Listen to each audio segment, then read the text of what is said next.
मरबा के बस जखने कटा जतौ जान गे हमरो तैयारी रहतौ जाके शमशान गे।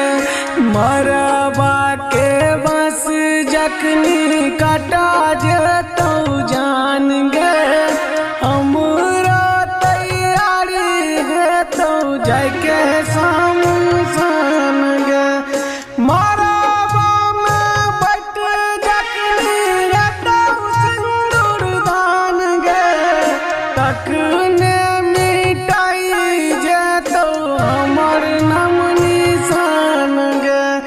मरबा के बस जखनी कटा जेतौ जान गे तखने मिटाई जेतौ हमर नाम निशान गे। माँ सरस्वती रिकॉर्डिंग स्टूडियो विदेश।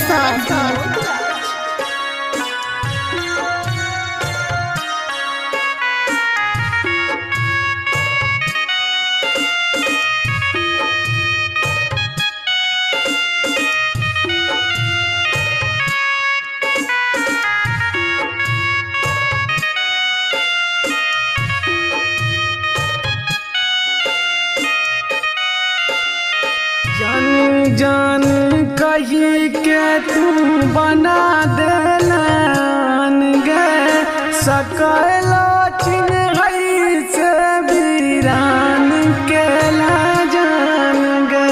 छेलो मजबूरी की हमरो बतैते खुशी खुशी कर देते आबाद गे जान।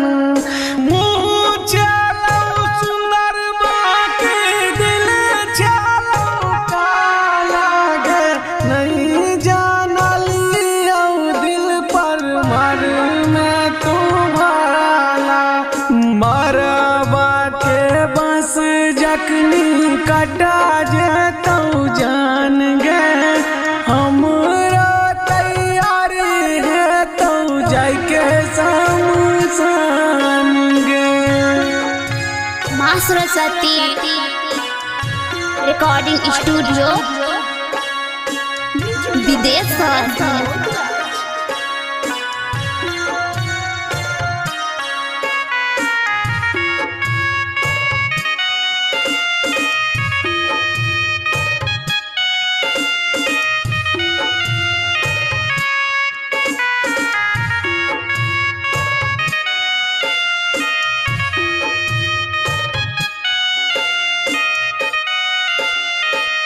हर घड़ी जोड़ी है तो हमर हार गे याद जे तो अबे खबर में दिया बार गे।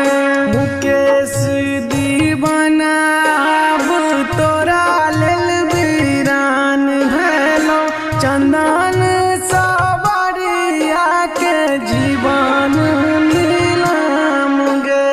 राइटर पवन राजू कमी कानी रहता औ तो जे याद तो हर दारू पीब पीब जीवातो। मरबा के बस जखनी कटा जेतौ जान गे तखने